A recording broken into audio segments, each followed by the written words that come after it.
నాకన్నీ నా భర్తే. నా భర్త, నా బిడ్డ, మా అత్త, మామయ్య గారు. ఇదే నా కుటుంబం. నా జీవితంలో లేని వాళ్ళ గురించి నేనెప్పుడు ఆలోచించను మామయ్య గారు. చాలా బాగా చెప్పావమ్మా. మరైతే జోస్న పెళ్లికి నీ జీవితానికి ఏంటి సంబంధం? మీరేం విన్నారో ఇదే మాట పదే పదే ఎందుకు అడుగుతున్నారో అర్థం కావడం లేదు మామయ్య గారు. మాటలు ఊరికే రావమ్మా. ఒక్క మాట బయటకు వచ్చిందంటే అది గతం గురించైనా అయి ఉండాలి, భవిష్యత్తు గురించైనా అయి ఉండాలి. ప్రెజెంట్ గురించి ఎవరూ మాట్లాడుకోరు.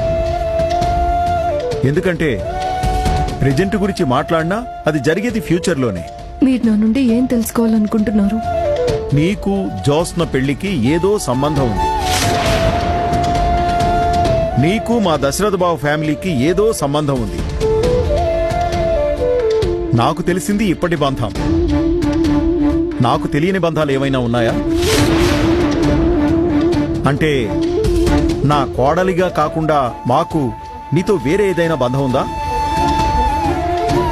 దశరథ బావ మీతో మాట్లాడిన మాటలు నేను కొద్దిగానే విన్నాను. ఇలా అయితే జోస్న పెళ్లి చేసుకునేదెప్పుడు? నా కూతురు దీప నా ఇంట్లో అడుగు పెట్టేదెప్పుడు? దీప జీవితం జోస్న పెళ్లితో ముడిపడి ఉందిరా. పూర్తిగా వినుంటే మీ ముగ్గురు ఏం మాట్లాడుకున్నారో నాకు క్లారిటీ ఉండేది. మామయ్య గారికి అనుమానం మొదలైంది.